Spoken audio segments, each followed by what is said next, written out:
Hi, I'm Brittney Ashley, your host of Breaking Norms, Building Dreams, your guide through this transformative journey in both business and life. This is your place crafted for dreamers, doers, or anyone who has been told they can't. Get ready as we challenge those narratives together.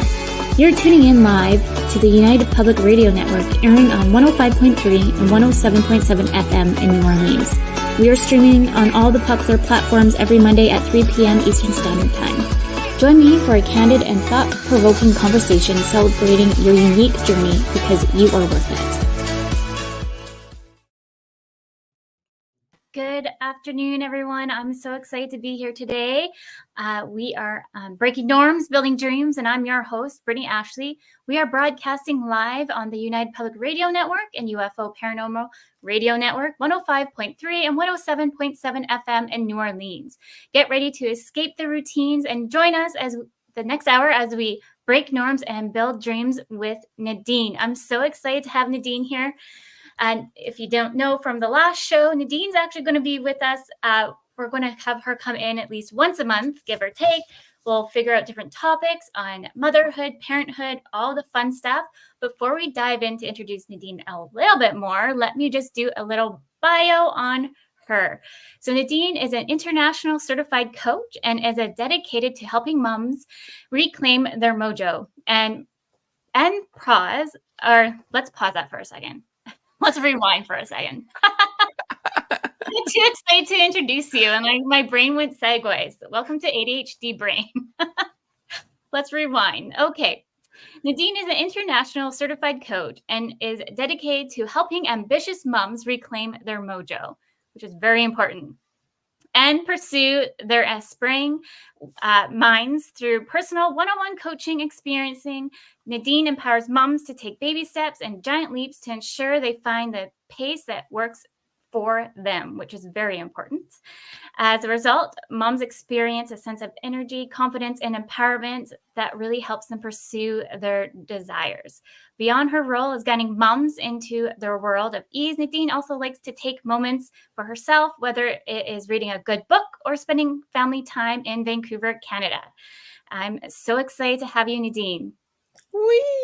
Thank you so much for having me, Brittney. This is an honor. Oh my gosh, I'm super excited for today, our first time together on the radio. I know we've collaborated a few times in different ways before, but this is really taking it to a new level, and I'm so honored to be on the show with you. And thank you to everyone who's taking a moment out of their probably super busy lives to tune in and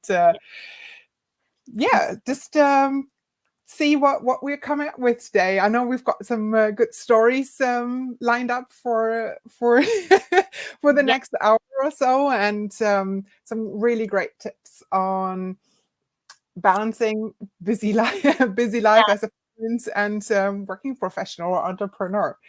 Yes. So our general topic today is balancing acts, which is 5 tips for balancing life for ambitious parents. We'll dig into that a little bit deeper. But since, I kind of messed up a little bit of the introduction there, Nadine, take it away and do a better introduction. I apologize. My brain was like, okay, I need to do this and make sure I say this. Anyways. You got it all. You got it all. It's all in there. There's not much to add. It's all about, it was like supporting ambitious and motivated moms to really feel like there's a bit something missing. It's like what you probably know as well as a busy mom and entrepreneur. It's like this is something. There has to be more to all of this, and that's when you started your business. That's when I come in and support moms, or actually parents. I do have clients as well who are not moms, and really explore what that could look like. Someone might be like, oh, you know what, I didn't like my career 10 years ago, never mind now, so let's change that. Or if someone's been thinking about finally writing that book or starting their own podcast or changing careers, starting their own business, like, hey, sign me up, I'm gonna help you really feel make that happen. Make the time in your life to do this happen, the energy that you might need to see this through to the end, to the successful period. And oh gosh, it's lighting me up talking about it even. But it's like seeing my parents going through that and putting their own well-being on their massive never-ending to-do lists. Right? It's like it's not even there. It's like everyone else. We're taking care of everyone else 24/7. So this is like, hey, it's time for me. Hello, I'm over here. Like, let's do it and get something done. That's where I come in. And yeah. I think that's probably why we connected so much. There's so much synergy there. Like Nadine mentioned that we've done quite a few different kind of collaborations, and I was super excited to bring Nadine on the show because there's just so many different topics that we've talked about in the past. And I want to shed light on and like really challenge the narratives and break down some of the norms of what's kind of expected on parents, moms, and so forth. So we have a lineup of so many different topics. I'm really excited to just dive into this one specifically. But I'm so curious to let everybody know what started your journey to be a coach. Oh gosh, it's been a long one, but it's so I'm living in Canada, like you mentioned earlier. It's actually my sixth country altogether. So I've lived in lots of different places around the world, and I've always kind of coached mainly other ambitious women in the workplace, and that kind of really morphed into coaching global change makers, people who want better for their communities wherever they are. And then through my own motherhood journey, and let's face it, COVID as well, over the last few years, I've really become more focused and tuned in onto how much support parents actually need and how relentless it can be. And so I've really pivoted and concentrated more onto is like, this is my sweet zone. This is where I get energized. And I know parents get a lot out of that as well. And I'm really focusing now on supporting ambitious moms to make their own dreams come true as well. I love that. I know some of the listeners are new to the show, or if you haven't heard any of the past ones, I'll just kind of reiterate. I'm also a certified business coach, and I'm connecting with other coaches as well, because I think coaches need coaches. Everybody needs a coach. Let's be honest. Push you forward to your goals. But yeah, that's kind of like my passion too. Why I started Creative Dynamics is to help, because I was a mom. I'm a mom of two little ones. But when I became a mom, I just felt so lost of that like, okay, now I have to go off maternity leave and go to a 9-to-5 that I feel not in alignment with. I'm absolutely struggling. It's a very toxic place. And I just could not even bring myself to even apply. I remember having like triggers of like, even when I would apply and have like interviews and they'd be like, do you want to have this job? I'm like, no, I don't. But the other piece of my brain's like, I need to have a job to pay the bills, but it didn't feel like in alignment to me. So having this journey to even just start a business to help other moms work from home is such a passion of mine. And why I jumped in full force too of becoming a coach. It's also seeing those moments in people that are like, you know what, I am enough to take lead and go forward in other, like what I'm passionate about. Yeah, of course. I mean, I have a corporate background as a hiring manager, team leader. I've had like led a business women's network internally, those companies. But the things that actually made me really light up, the ones that I was really looking forward to day in, day out in my corporate job, were the ones that weren't on my actual to-do list, on my actual job description. So when that job ended and I actually went here to Canada, I was looking around. It's like, so what are those jobs where I can do all those things that actually light me up? And I couldn't find any, not even like where half of that was on the job description. And with a coach at the time, I really, hi Helen, by the way, if you're if you're tuning in, I really like dug down is like, so what is it? And then it's like, boom, that's it. It's like, okay, I'm going through. It's super scary doing your own thing, especially if you don't have that background or that mindset necessarily. But I made it work, and I still, yes, like you said, everyone needs a coach. I still have a coach. Or two, and you know, we're making it happen. This is what we want. This is important to us, 100%. Right?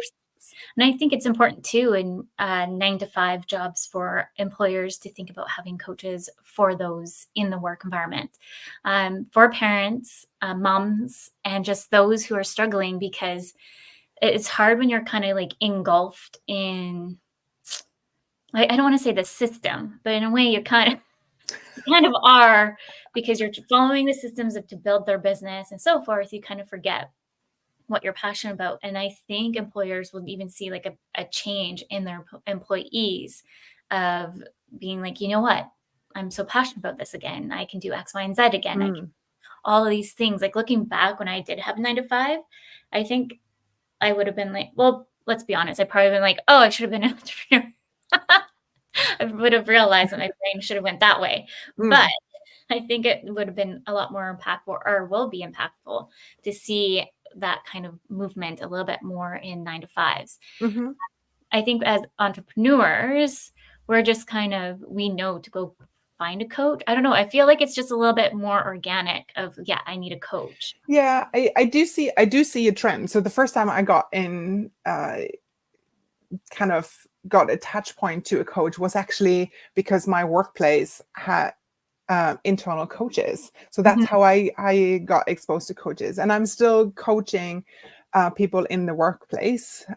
So that's still going on as well. So there's definitely a trend, and if anyone's looking for a 9 to 5 or a corporate job or any of these things, I would definitely ask as part of the interview process as well. It's like, what does your internal development options look like? Do you offer training? Do you have coaches? Like, some employers actually have this as part of their job description. They know it's worth the investment of having a coach internally, and they're advertising that because they know it's such a draw point, right? To keep their employees happy.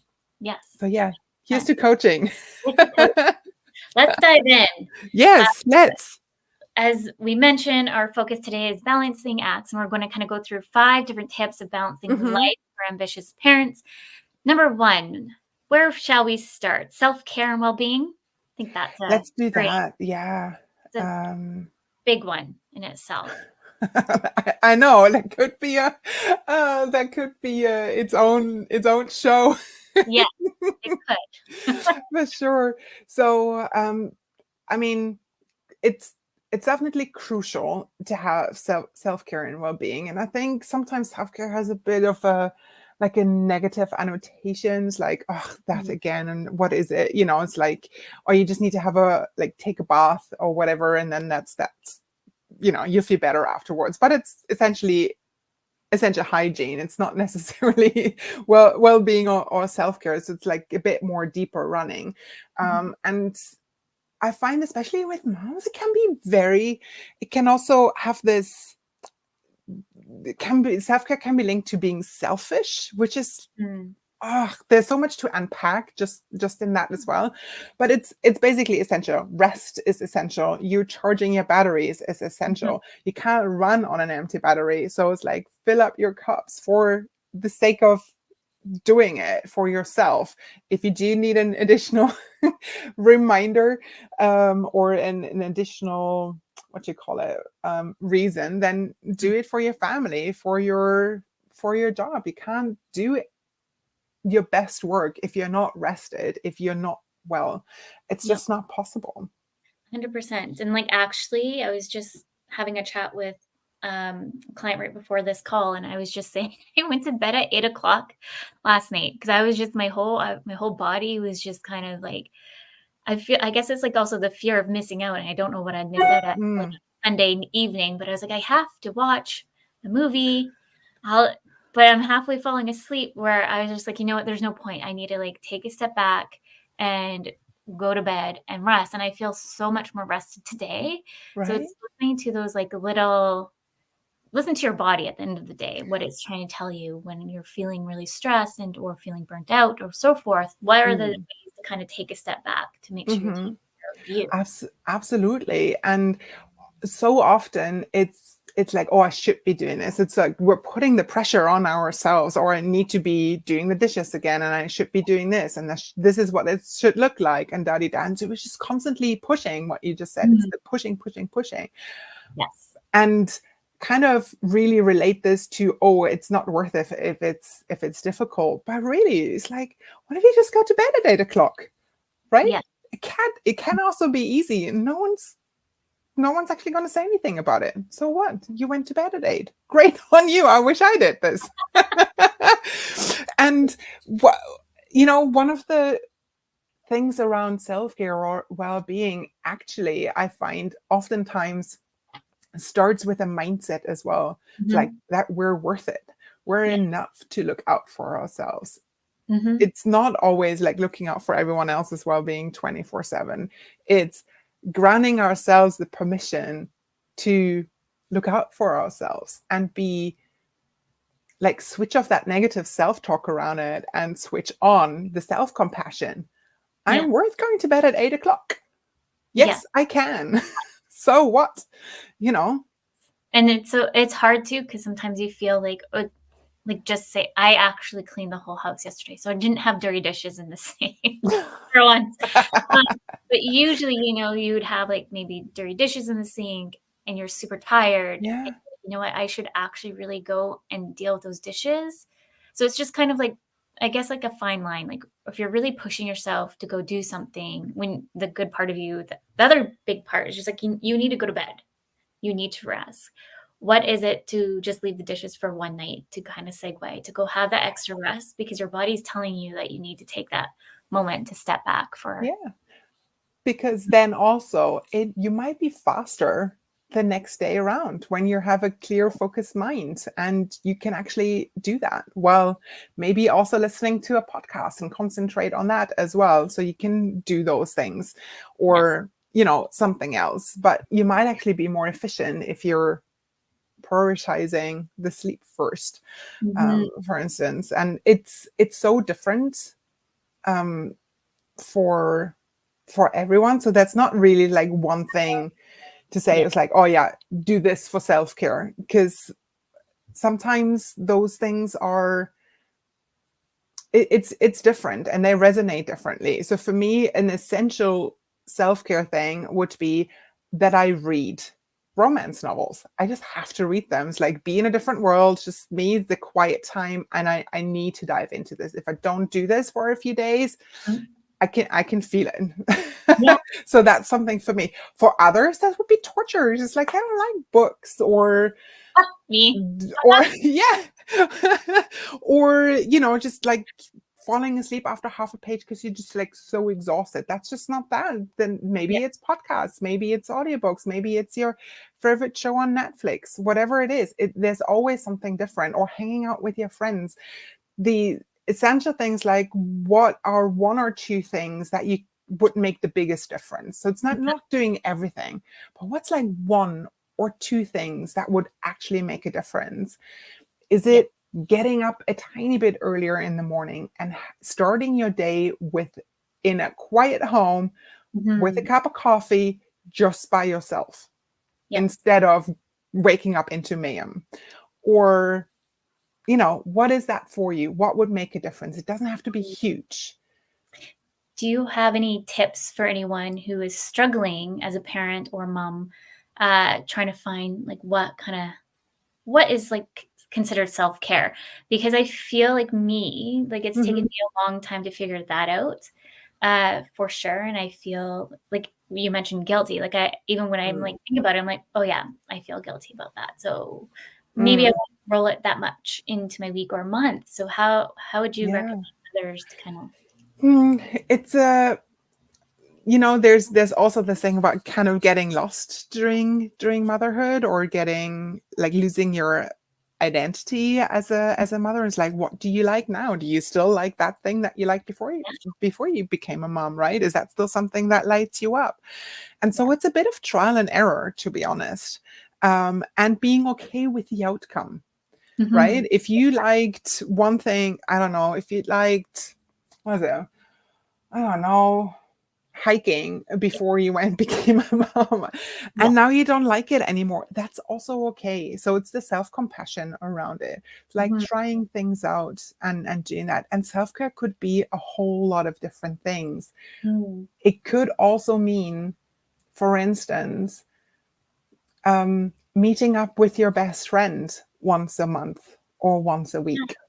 I love that. Right? That is an act of self-care. So it's not necessarily what you hear prescribed as like in a list, in a drop-down list. It's not even like, oh, here's a list of 10 things that you can do. It's always different for everyone. And it takes a bit of trial and error and really like noticing, hey, what could you, paying attention on the days, like what would you actually really like to do right now? What's that thing? And trying it out. I'm actually curious, what is that thing that you like for self-care and the guilty thing? I was actually going to bring back to the whole book thing. And the reason why I don't like reading books, I think I've mentioned this previously multiple times, is that I have dyslexia, and so I get very angry. I'm such a slow reader, and I swear I self-diagnosed with ADHD. And so if I don't get to a certain point fast enough in the book, I start to get angry. Yeah. Why is this not going fast enough for me? This is just not like, I can't describe it. I get anxious and I never finish it because I get bored really fast. But what I do love to do is listen to podcasts. I love listening to podcasts. And then also to hang out with friends. Like I love my close friends are like family to me. And as Brandon just said, he likes to, nice to sit and listen to music and watch videos calls with their best friends. That would be one of me. Yeah. Claiming it. But yeah, no, I really love friends that are like family that just kind of, that are really there for you. And so I want to take those moments and not talk to kids 24/7. It's nice to have like those conversations and not watch like Paw Patrol or whichever your kiddo's like obsessed with on a weekly basis. It's just nice to kind of dive back into like adulthood and like, oh yeah, that is a very interesting conversation. Let's dive into that more. Exactly. And so it's like you make self-care do whatever, like it's supposed to take care of yourself. So that could be, it could also be, I don't know, having healthy home cooked meals every day. For instance, that if that's something that's important to you, right? So self-care, you're taking care of yourself. How are you doing that for your mind, your body, your soul? If you're a very soulful person or a spiritual person, it's like, how are you nurturing those parts of yourself? Right? Yeah. It could be going for a run every day because that's their energy outlets and also where they're getting the energy from, right? Yeah. Or their de-stressor. So it's very, very wide, but it's, if you don't know where to start small with something that actually makes a difference. So what would that be? Just tiny steps. And I think steps, dipping it in, and we might put a little pressure on ourselves, like, okay, I need self-care and well-being in my life. I'm going to go, like maybe the gym's not your thing really, but all of a sudden it's your thing because every new year, a lot of people are like, I'm going to go to the gym and do why throughout the week. And that's why a lot of those goals don't end up fully succeeding because it's not actually, like, that's not really part of our jive in a way, even though we want it to be. So with your point there, Nadine, I think we should challenge others to like sit down, no pressure, but thinking of like things that they've enjoyed doing in the past, things that they maybe think that they're going to enjoy, and just write it down and try it. It doesn't have to be for a long period of time. If it's something that you see that sparks joy, then see how else you can monetize that a little bit. Absolutely. Yeah. The other tip that we have is goal setting and time management. Yeah, talking about goals, huh? It's like New Year's resolutions and everything. anyone listening, I do not make New Year's resolutions anymore. Do you, Nadine? No, I've given up. I'm actually finalizing what's supposed to be a small goal setting blog post for my website, and now turned into a monster of a blog, and all in one. And I've looked into some statistics around goal setting, and it's like this tiny amount of New Year's resolutions that actually are like making it through even to the end of the year or 2 months in. It's ridiculous. And it's so there's a whole lot of thing around goal setting that's important. I've actually got some stats here. Is it okay if I just read them out around goal setting? Why it's so important to start off with? So I was like, when he said, "Oh, let's talk about goal setting for the show," I was like, yes, I've got some stuff here that's probably like why it's really important to have goals in the first place. So people who set clear goals are 10 times more likely to achieve them just by having them.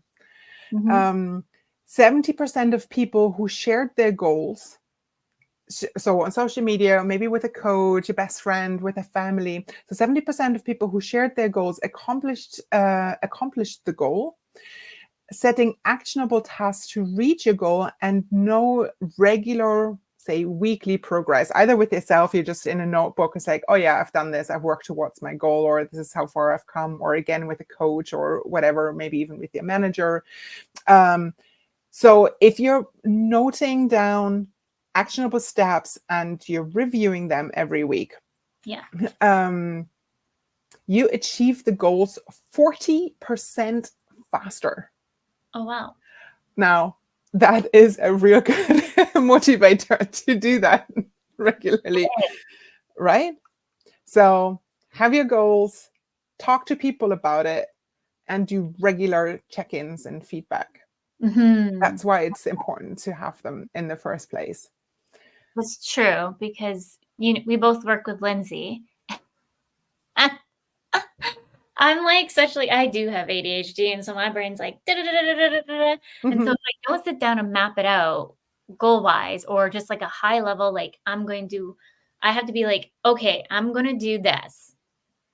And so the next time you see me, I have not accomplished it. Just wake me up a little bit. Yeah. That tough talk. Sometimes we all need in our lives. Yeah, for sure. Everyone needs a coach, Yeah. So so goal setting and time management around it. So it's like managing goals. I think, again, there's this thing about wanting to do too much like doing all the things within timelines that aren't necessarily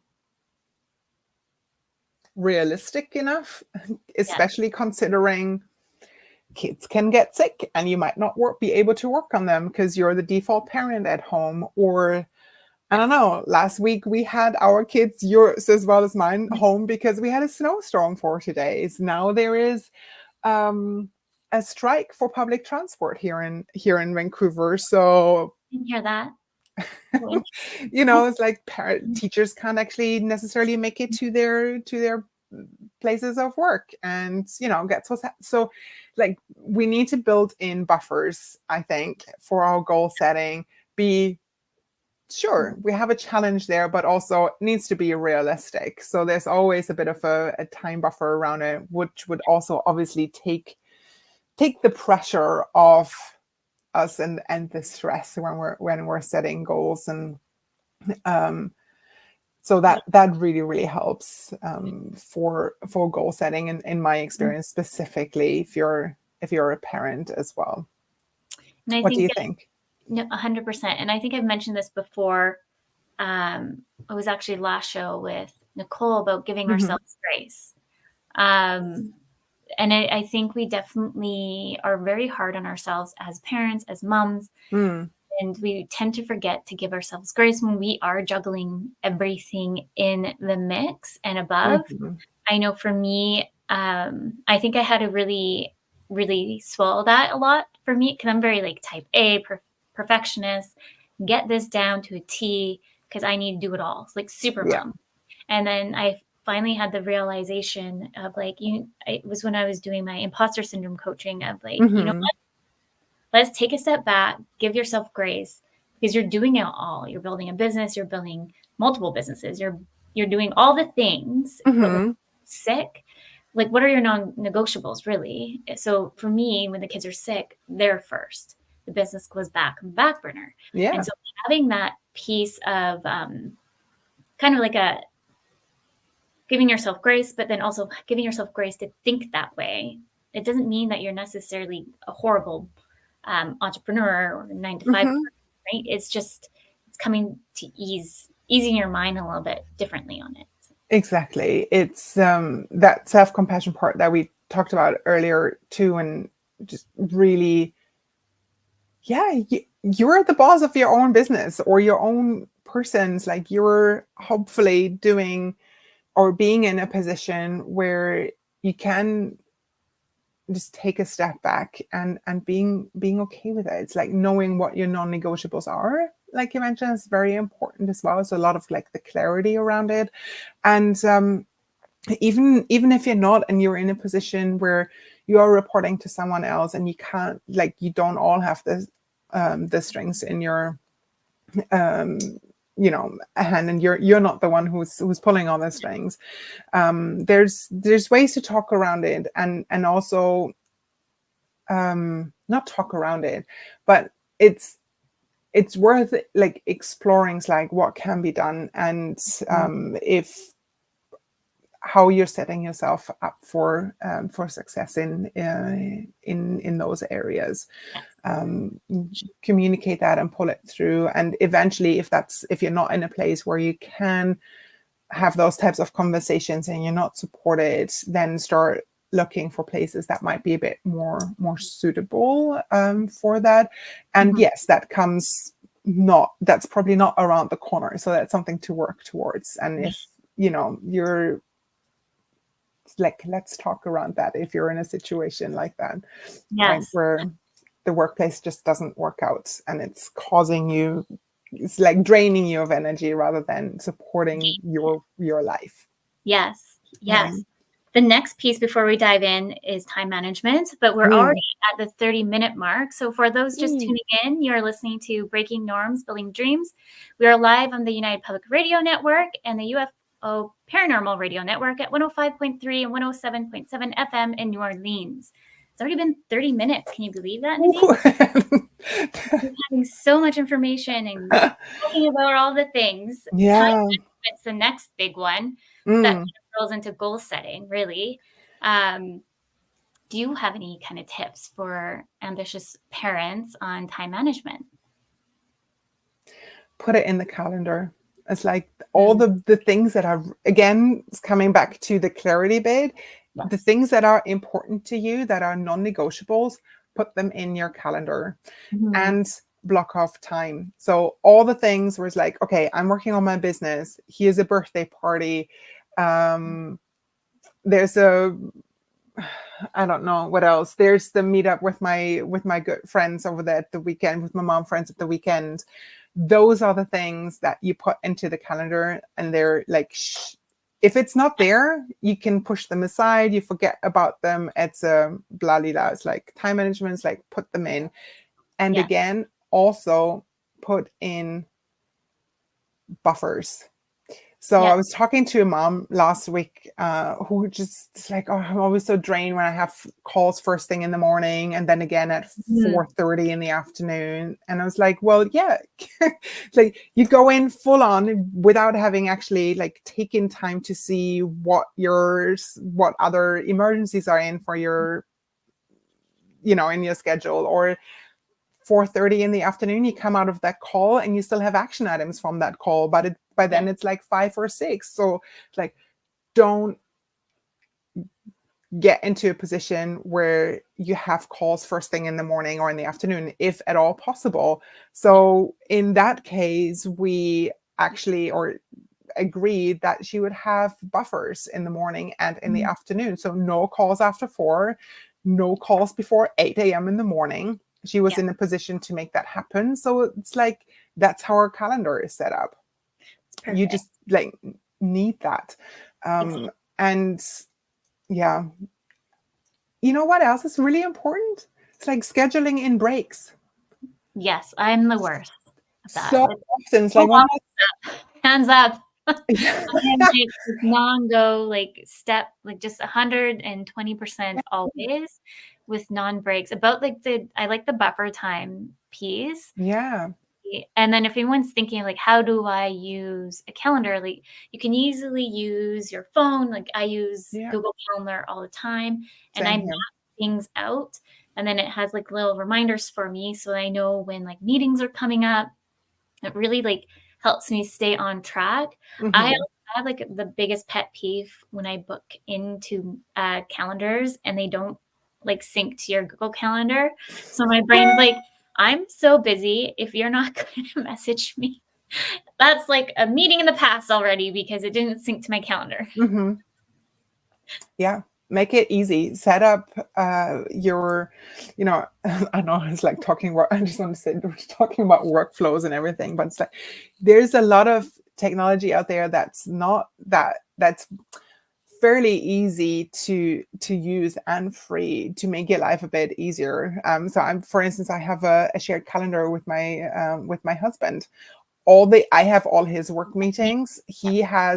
He knows when I'm in a non-negotiable meeting or when I'm going in with coaching clients. He obviously doesn't know which client, but it's like, this is a live coaching session. You do not disturb me. I need quiet time around it. And in my office space. And then there's others where it's like, yeah, I'm working away but it needs to be done. So that definitely helps. Also takes away from having to constantly explain what I'm doing or what's going on. It's like, just check a calendar. I'm going out and meeting this person this afternoon, or this is going on. So yeah, calendars totally work. Your best friend. There's so many other apps out there too, other than just the calendar. I know and I were looking at different technology when we were writing our shared blog last year. There's so many different technologies that can help advance a working parent to kind of just feel a little bit more organized than not. Because I know I have to be super organized. Like I already feel overwhelmed as it is on a good day. So if the day is not organized too much to how I like it, then I'm going to be even more anxious, overwhelmed. Yeah. And with that, it's like, if it's too structured and there's no flexibility in there, that's where I mentioned the buffer times earlier as well. Because let's face it, there's always something going to come up. Yeah. Always an emergency on a project, or, the school calls in and it's like, hey, you need to pick up your kids now, or there's a leak somewhere and you have to drop things and do things around it. There's always something. So yeah, structure with flexibility. And I think too, like I was going to touch on boundaries too. So I used to, as I was building this business, would be like, yeah, I can have a discover call on the weekend, even though I was responsible for 2 little ones. And like, how am I going to manage this? Why do I keep putting myself in these situations when I know my designated times? And it's to the point, you can be somewhat accommodating too. But if the person's really like shoving back on like the time frames and all that, you need to kind of put it in your brain, like let it go. Like you're building a business, or you're building or trying to map something out, and there's a reason why you have those time slots available. And obviously you're going to work with the person, but if they're just giving you such a hard time, it's also giving yourself boundary too, to say, you know what, no, let's step away, and maybe down the road we can revisit it. But right now it's just not in alignment to If you're saying yes to that call on the weekend, what are you saying no to? Exactly. Right. I like that. Yeah. Yeah. Oh gosh, boundaries is another big thing we can talk about at some stage. Oh, I think that's one of our topics. I just can't remember. We've made a huge list, so I know boundaries was in there for sure. the other big piece that parents could do is building a good support system. So not just goal setting, time management, self-care, but really building a great support system. Do you have any insight on that, Nadine? Yeah, for sure. I call it the mom village. You know, from that thing where you say, "Oh yeah, it takes a village to raise a kid." I also believe that's the case for the mom, and we need a mom village. I love to be part of people's moms villages and supporting them as their coach. And I think there's nearly like a time of like what that looked like, that support system before COVID and then after COVID, because there wasn't anything available in the last few years, right? You couldn't meet in person anymore. Parent and baby times were no longer there. You couldn't meet up in daycares and schools or even parks at some stage. So it all started like changing a bit more, or you don't have your family close by either. I know here in Vancouver, it's like 50% of all people who live here were not born here, so their extended family is like all over the world, and it can be quite difficult. So building that support village is really, really important. And at some stage, I think you need to be like courageous and take the first step and say, hey, I'm looking for new friends. I can hang out with someone, or I want to hang out with someone. And that helps both for your in all aspects of your life, really. And the encouragement here is to kind of keep an open mind on what that could be like. We might just like, oh yeah, it's like have mom friends, and you might automatically think that's another parent with kids your own age. But what if it's younger kids, or there's someone with a teenager or older kids in your who you might help out with? You can tap into their wisdom, or that teenage kid might become a babysitter at some stage, right? Yes. If you can't if you do not have the time to hang out and with parents who have kids your own age, the other parent might be in the same situation. So what if you add people to, or seek out people who do not have any kids, who are a bit more flexible, or there's a elderly neighbor down the road who doesn't have their grandchildren around and would like to hang out a bit more. Or in the workspace, oftentimes you have like mentors, or you have employee engagement groups who could really be part of your mom support village. Yes. Like there's so many different ways. And some of the local Facebook groups here, like I've seen a few moms are always sharing them on. It's like, hey, I'm new to the area, or I'm a new mom, or just moved here. It's like, does anyone else want to go for a walk in the park and just hang out? And it's like, yeah, let's do that. It's Definitely. like cheering them on and they put themselves out there. And there's always comments like, yeah, hey, I'm new here too. Yes, let's meet up for a coffee. There's Right? so many Facebook groups out of there. No one's really Yeah. on Facebook. Like we have like a community Facebook just within our neighborhood. So because we have watch blocks or whatever, so it's like everybody runs to Facebook. Like, did you hear that? Or there's just even hiking. If that resonates with you, find like hiking Facebook groups. Look for mom Facebook groups. I'm in so many Facebook groups. I can't even count on my actual hands how many Facebook groups I'm in. So ongoing joke in the house with my husband that I have too many Facebook groups, but it's just because I wear so many different hats, or I'm just trying to find that different kind of connection, what resonates. So you don't have to be honed into one group. Think of different groups that really align with what you want to do with Absolutely. that group for support. Actually, over here we have like those hiking groups too. Then there's like new moms walking and coffee groups. There's neighborhood groups. There is new moms want to work out groups. Yes. You name it. And yeah, there's a lot. Tap into that.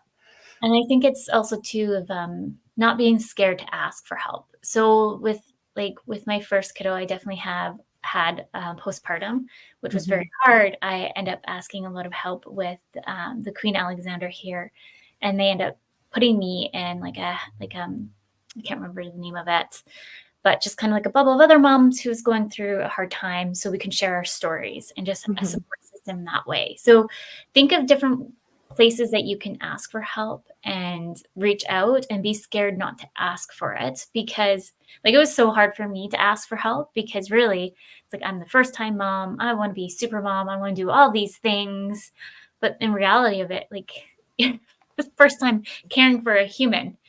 Yeah. Yeah. Then reality hits and it's like, oh no. It doesn't have to,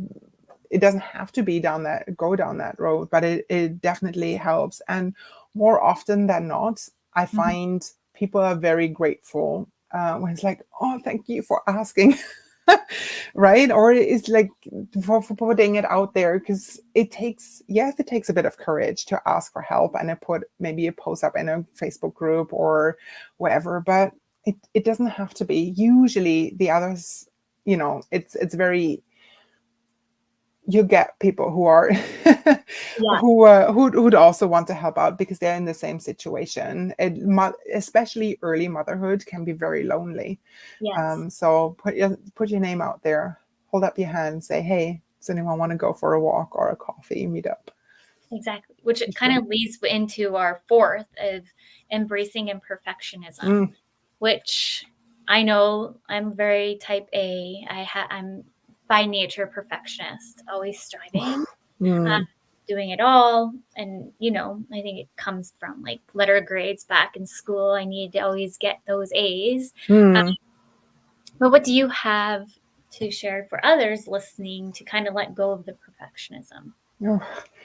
Well, for one, I find it's very, very common. It's like that, oh yeah, I want to be like the perfect mom. I want to be the perfect business owner or manager or employee. And it's eventually, reality hits and you have a choice. If you don't make the choice, maybe your body will do it for you. If you're going down that route. So always check in. It's like you do not have to cook 7 meals from scratch every day of the week. You do not have to have a Halloween costume that's handmade and the best ever. Or if that's important to you, sure, but if you say yes to this, what are you saying no to? And if what you're saying no to costs you too dearly on your mental well-being, your physical well-being, then maybe it's not worth it, right? So again, also, I feel like they're all a bit connected around what are your non-negotiables? What's really important to you? What do you value in life?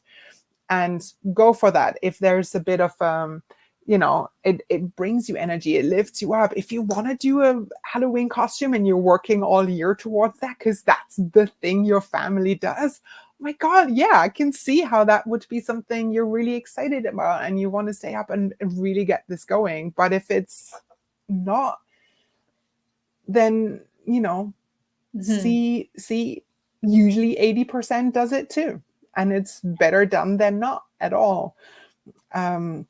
So yeah, it's very perfectionism, people pleasing, I think are two of the traits that I come across most often when I talk with moms. And social media isn't always your best friend there as well. It's like comparing yourself to others and the good images that everyone is posting. And real motherhood stories actually help. It's like talking through this stuff is like, it's not all rosy all the time. Yeah. Yeah. And I think we definitely we're kind of moved more in the momentum of social media more than ever. So if you look back in the day, really they hardly had television or whichever. Yeah. Now you can see all the things online. And so you kind of start to compare yourself, even just as business owners, if you're on there, and you're like, look at that business owner.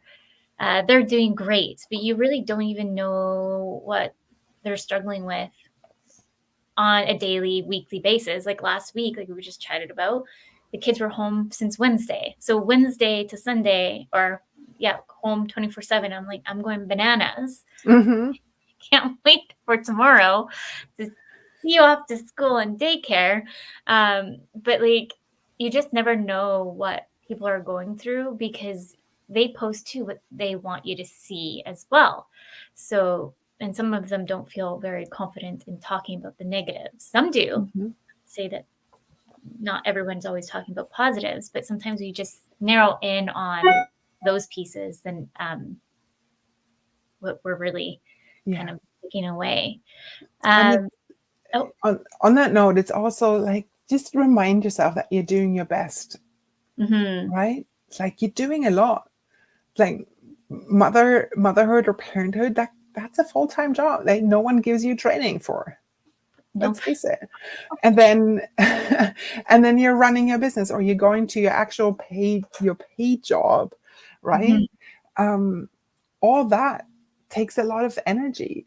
It takes a lot of organizing, coordinating, remembering, you name it. It's like, it's a lot. Cut yourself some slack. It's that self-compassion that comes back in. And also, hey, you.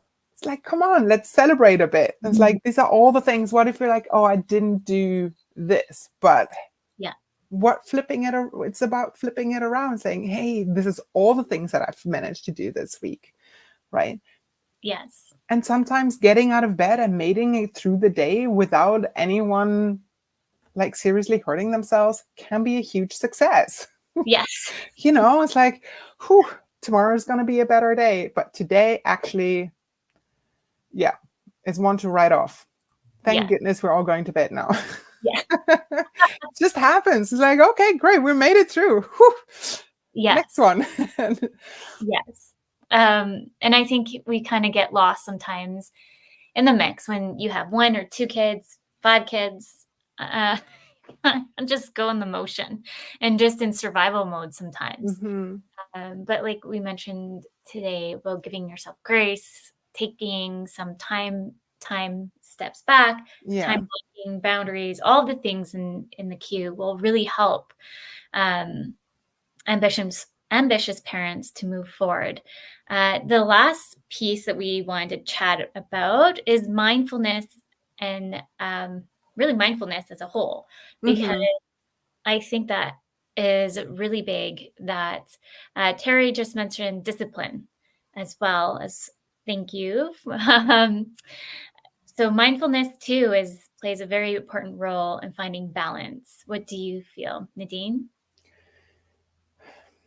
It does play a big a big role. It's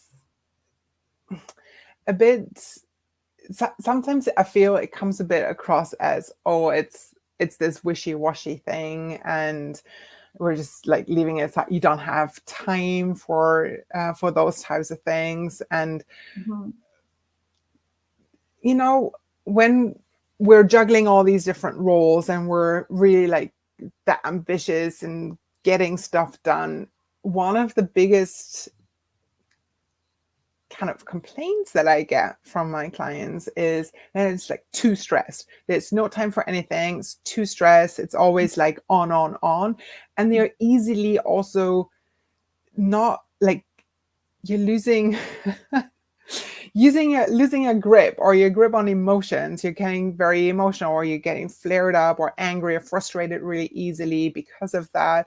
You're getting maybe not enough sleep because things are constantly going through your head. You're just on all the time, and emotional regulation isn't really a thing, but it costs you every day. It'll cost you if you're just on all the time. You can't rest. You're stressed all the time, worried, frustrated. You can't clearly think, come up with good solutions for problems you're facing, or just getting emotional, not patient with your kids, for instance, etc. So this is where mindfulness comes in. It's essentially, if you're a numbers person, I would say it'll save you quite a lot of time and energy throughout the day to get more stuff done. So that's really the investments here that I see, of being more focused, more present, being able to keep your together and getting through the day. And it's a habit that you practice. It's not something like, oh, today I'm going to be more mindful. That's a good intention for the day, but you need to practice it. And not just, yes, in the moment when you're feeling a bit more frustrated, or you kind of feel like, oh my gosh, I need to count to 10 now. Whatever. That's a good way in the moment.